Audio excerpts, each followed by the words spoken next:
जी। लेकिन मैं इतना कह सकता हूं कि जो सर्वे है भारतीय जनता पार्टी का, एक कार्यकर्ता होने के नाते मैं भी जनता का सर्वे मैंने भी देखा है। जी। मुझे मध्य प्रदेश, राजस्थान, तमिलनाडु, बंगाल होते हुए उत्तर प्रदेश के तमाम जिलों में, और इसके साथ साथ मुझे महाराष्ट्र के प्रभारी के रूप में जो चुनाव संचालन का भी सौभाग्य मिला है, और काफी 1.5 महीने से ऊपर, पौने 2 महीने तक मैं महाराष्ट्र में रहा। मैं कह सकता हूं कि पूरे भारत में मोदी मैजिक चला है, और तमाम ऐसे घर रहे हैं जहां पर जो पुरुष अगर मानो कह रहा हो कि किसी और दल को देना है, लेकिन घर की महिलाएं और बच्चे कह रहे हो कि हम मोदी जी को ही देंगे। तो इस प्रकार के संवाद भी देखने में आए हैं, और मैं पूरे अलग अलग प्रदेशों की स्थितियों को मैंने बड़े बारीकी से गौर किया है, और ये कहने में मुझे संकोच नहीं है कि 111वीं बार माननीय प्रधानमंत्री के रूप में तीसरी बार नरेंद्र मोदी जी मन की बात करेंगे, और ये मन की बात जो होगी वो पूरे देश में एक नया संकल्प लेकर आगे चलने का उनका ये क्रम बनेगा। अभी उन्होंने विवेकानंद जी के उसमें कन्याकुमारी में जाकर उसी शिला पर जो रॉक है वहां पर उन्होंने ध्यान किया है। ध्यान करने के बाद विवेकानंद जी जो है नरेंद्र से विवेकानंद बने थे, और आज नरेंद्र के रूप में ही एक महामानव ने उसी जगह पर ध्यान किया है। निश्चित रूप में विवेकानंद जी ने ध्यान के बाद सनातन के सौंदर्यीकरण के साथ सुदृढ़ीकरण और हिंदुत्व के सम्मान के को बढ़ाने में अपना महती योगदान दिया था।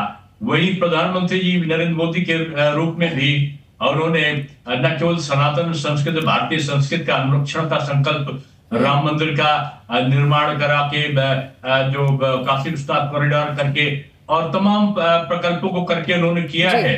मैं आज कह सकता हूं कि आज पूरे देश में जो बयार आया है, जो आज लहर है, इसमें अंडरकरंट का भाव है कि ऊपर से चाहे इतना ना दिखता हो, लेकिन जब कोई भी गया है मतदाता और मतदान केंद्र पर, तो उसने भले ही कोई संकल्प बाहर लिया हो, लेकिन अंदर जाके एक ही संकल्प आया कि मोदी जी को तीसरी बार प्रधानमंत्री बनाना है।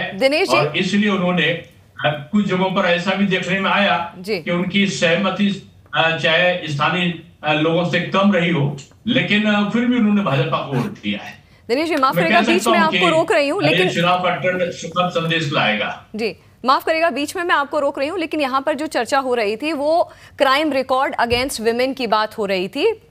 ब्रिजभूषण वाले केस के बारे में, सिंगर केस के बारे में, ऐसे तमाम केसेस के बारे में उत्तर प्रदेश स्पेसिफिक ये बातें चल रही हैं। महिला फैक्टर के बारे में बात चल रही है, महिलाओं के सशक्तिकरण या महिलाओं के सेफ्टी के बारे में बात चल रही है। मैं इस पर भी आपका ध्यान आकर्षित करना चाहूंगी और आपसे अनुरोध करूंगी कि इस पर भी आप अपनी प्रतिक्रिया दें।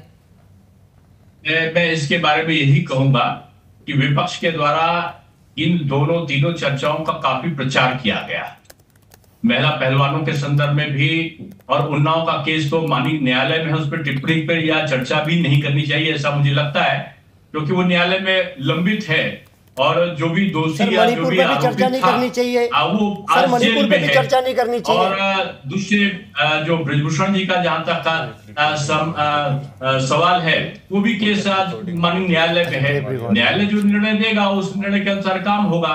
हाँ, भाजपा के संदर्भ में अगर कहा जाए तो महिला सशक्तिकरण का कितना ख्याल है माननीय प्रधानमंत्री जी को, उन्होंने 33% आरक्षण पहले ही दिया है, आधी आबादी आगे चल सके, इसलिए उन्होंने तमाम योजनाओं में, जैसे प्रधानमंत्री आवास देते हैं तो महिला के नाम जाएगा, राशन कार्ड होगा तो महिला के नाम होगा, गैस का सिलेंडर या गैस का कनेक्शन आएगा तो महिला के नाम दिया जाएगा, जिस ड्रोन लखपति, नमो लखपति दीदी के ये वो लाखों रुपए महीने कमाए, जो हमारी महिला है थोड़ा सा भी प्रशिक्षण प्राप्त करके जो खेत में खेती के संदर्भ में जो ड्रोन है उसके लिए अनुदान देंगे और उसको वो करे।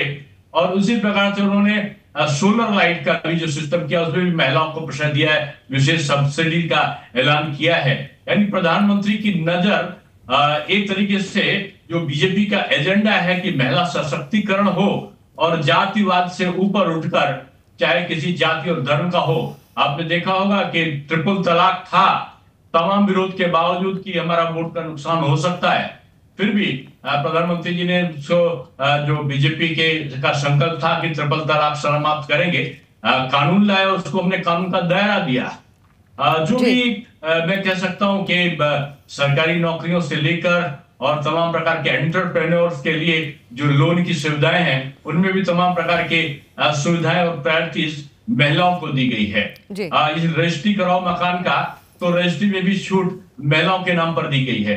यानी आज भारत में महिला आधार है, इसलिए आज आप देखो कि उनके स्कूल की शिक्षा के लिए भी आज महिला बच्चा पैदा होती है तो भी सरकार पैदा होने के बाद उसको एक विशेष राशि देती है।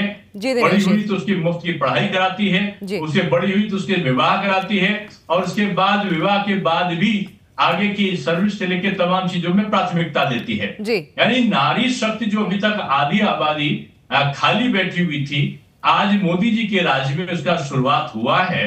मोदी जी और योगी जी दोनों ने, चाहे सुकन्या धन योजना हो, लाडली लक्ष्मी योजना हो, पूरे भारत में तमाम प्रकार की योजनाएं चली हैं, जिससे महिलाओं का सशक्तिकरण का एक आधार आया है। आज आप उत्तर प्रदेश में रात में भी महिलाओं को चलते हुए देख सकते हैं।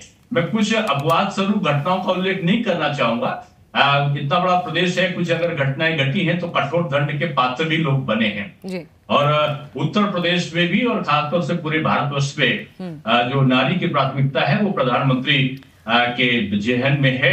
और मैं समझता हूँ तीसरा कार्यकाल नारी सशक्तिकरण का कार्यकाल होगा।